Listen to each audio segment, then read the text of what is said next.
We begin by applying a pre-highlight to our blacked Prime Mini. Pre-highlighting helps us to enhance the contrast between our deepest shadows and our highlights that we are going to be adding later. We apply this type of highlight by spraying directly above and at a 45-degree angle to the Mini's body, particularly paying attention to large areas where the light would naturally hit the Mini and brighten it.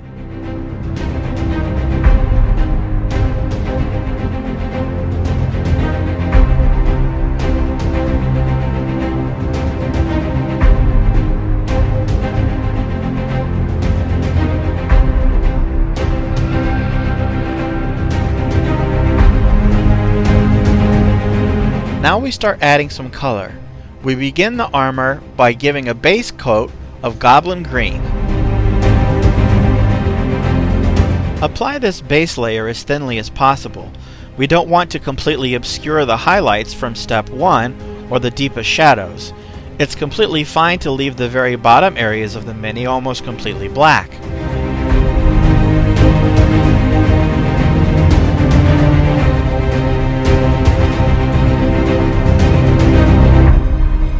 Now we start highlighting the armor.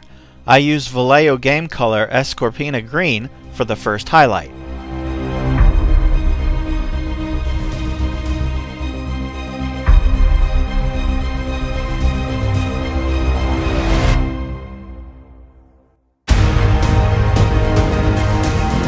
As you go, mainly focus your highlights on the tops of the Mini and the larger surfaces where light would more naturally illuminate the Mini.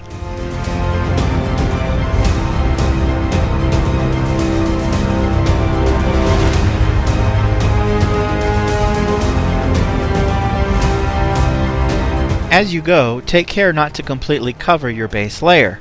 We want some of the darker grain showing to create a transition from dark shadows to light.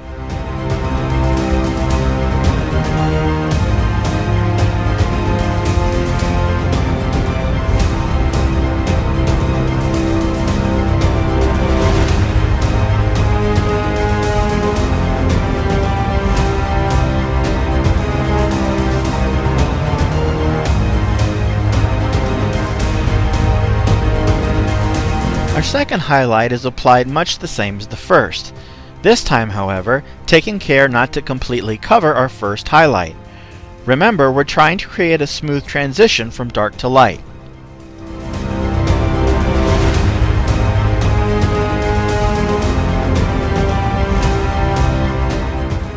Generally, we apply this highlight to just the very uppermost areas of the Mini, where light would collect the most.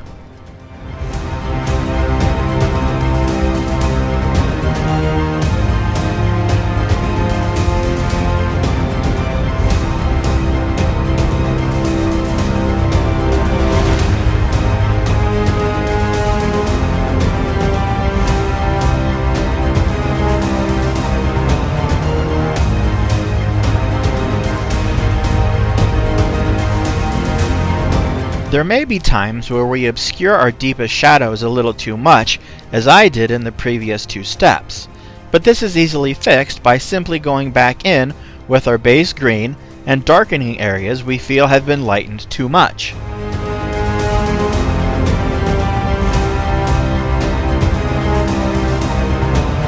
High contrast helps our Mini really pop, so it's important that we end up with very dark shaded areas and very bright highlighted areas.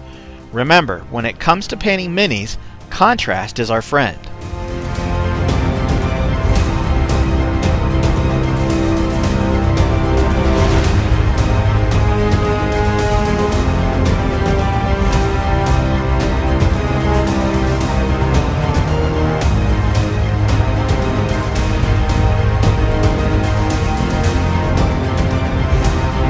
Next, to really emphasize the shadows, we're going to apply a dark wash.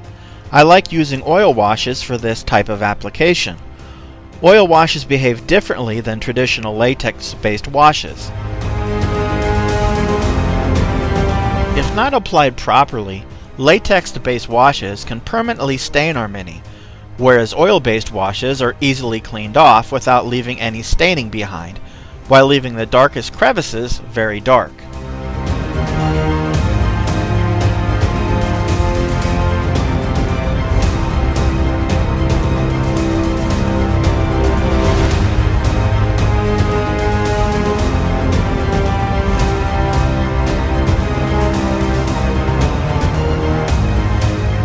After applying the oil wash, it can look like we really ruined our paint job. But fear not. By simply wetting the end of a Q-tip with mineral spirits, we can completely and easily remove the oil wash from unwanted surfaces. The great thing about this is that the Q-tip doesn't penetrate into the crevices of the model. It only takes it off the top surfaces, so our crevices stay very dark.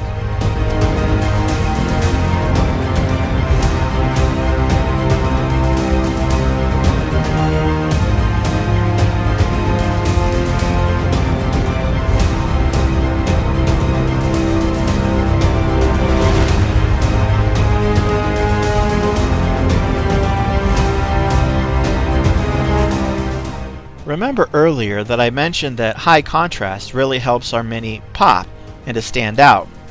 So to push the highlights even further, we're going to go back in with our second highlight color, livery green, and edge highlight everything on the armor.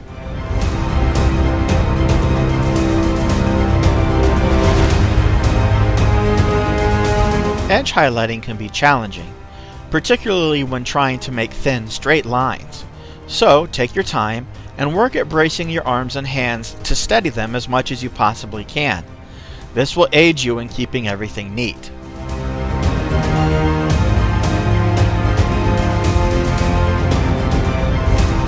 Hard edges are the easiest edges to highlight because you can use the long edge of your bristles instead of the tip of your brush to highlight them. This significantly decreases the difficulty of edge highlighting, so don't be afraid to use the edge of that brush.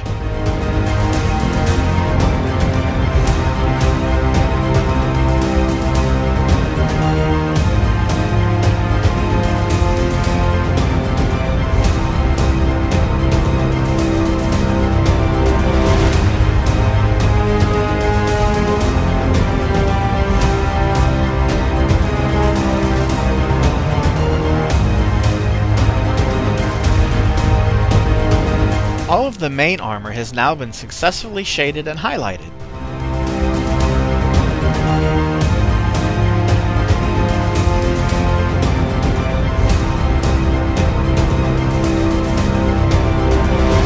Now we move on to the cape. We start with the inside. I apply a coat of XV88. This helps us to get better coverage on our next step, as the inside of the cape will be white.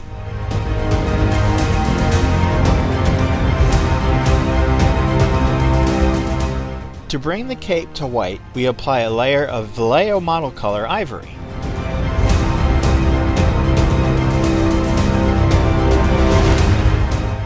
You can see I've used Silly Putty to mask off portions of the Mini.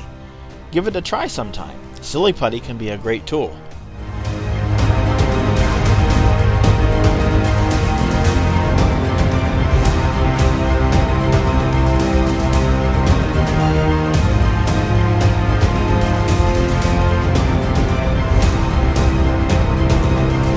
I'm always learning, and I didn't like the way the pre-highlighted outside of the cape was turning out. So I simply changed my technique mid-paint job. Don't be afraid to do this. It can save the outcome of a Mini.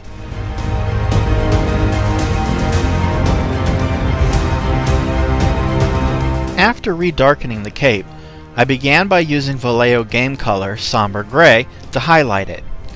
Go very slowly here with very thin paint to gradually build up transitions of dark to light.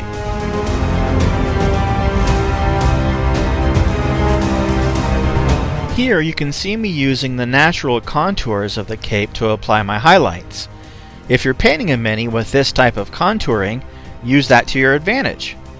Here I did this by spraying across the folds. This only allowed the highlight color to reach the upper section of the folds. The paint can't reach the inside of the folds, leaving them very dark.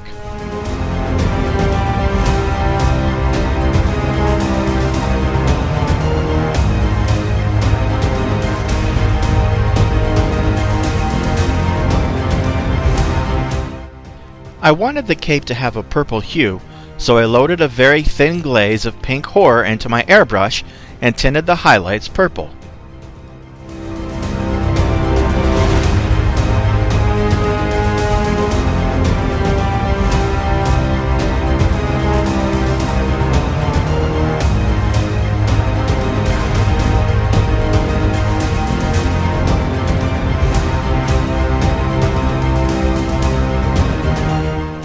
Salamanders generally have lots of black on them along with their iconic green, so I painted the power pack and the helmet in separate sub-assemblies for this.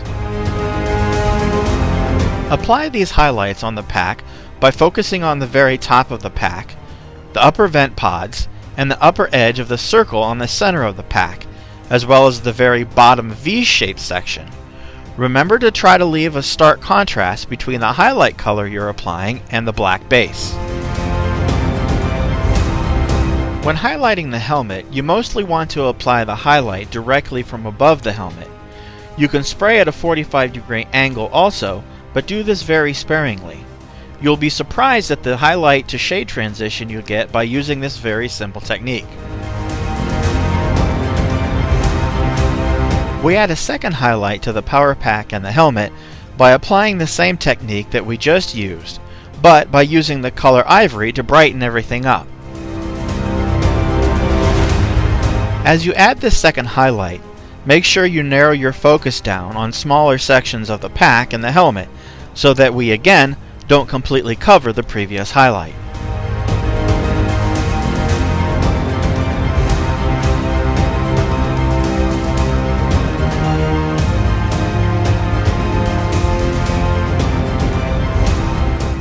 Our power pack and helmet are now completely highlighted.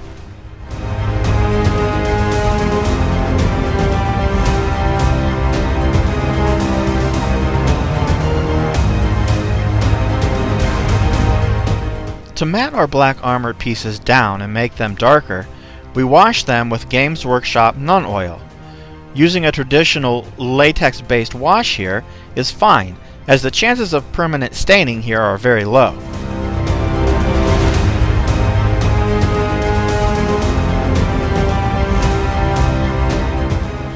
You will need to apply this wash multiple times to darken it down enough so that it looks like it's really black.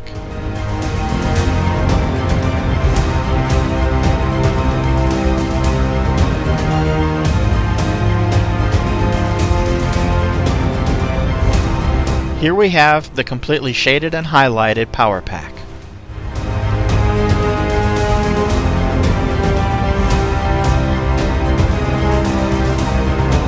Follow the same steps we used on the power pack on the helmet, again washing it multiple times to get it dark enough.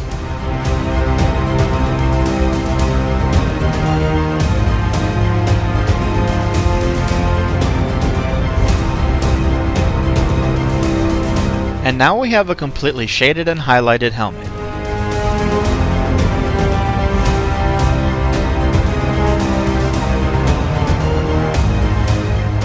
Next are the gold details. There's really not much to explain here. Just apply the paint to all the gold sections.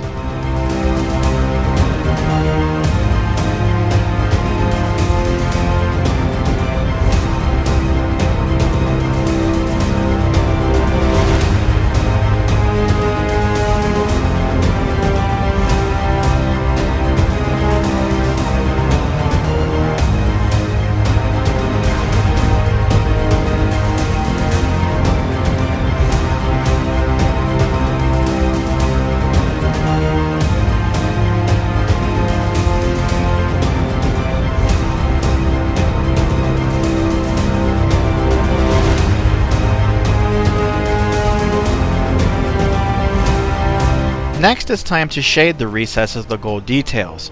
We do this using Games Workshop's Reichland Flesh Shade.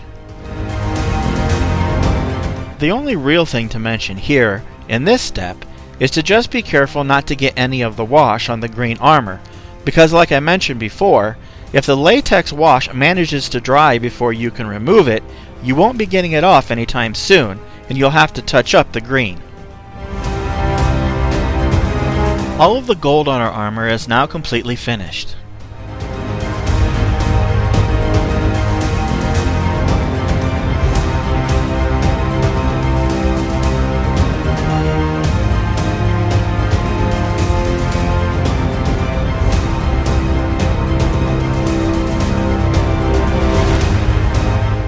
Finally, we move on to the power sword.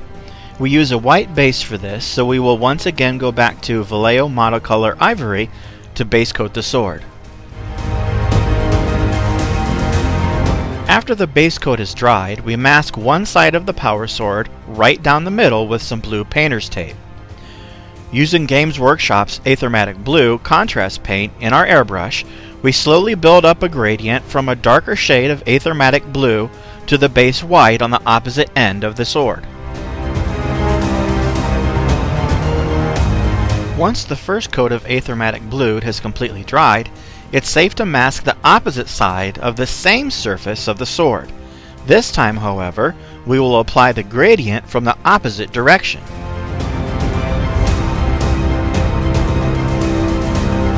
Now, moving on to the opposite side of the blade, we again mask down the center and create a gradient opposite to the gradient on the other side of the sword. Then, as we did before, we mask over the gradient we just created and create a new gradient coming from the opposite side of the blade.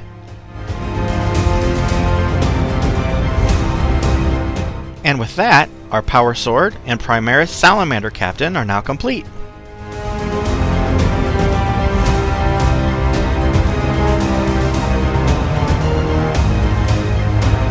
I hope you've enjoyed this painting tutorial and found the techniques found in it useful. Please don't forget to like the video, and if you're not already a subscriber, please subscribe to my channel. I will be posting many more painting tutorials in the near future. Thanks for supporting my channel.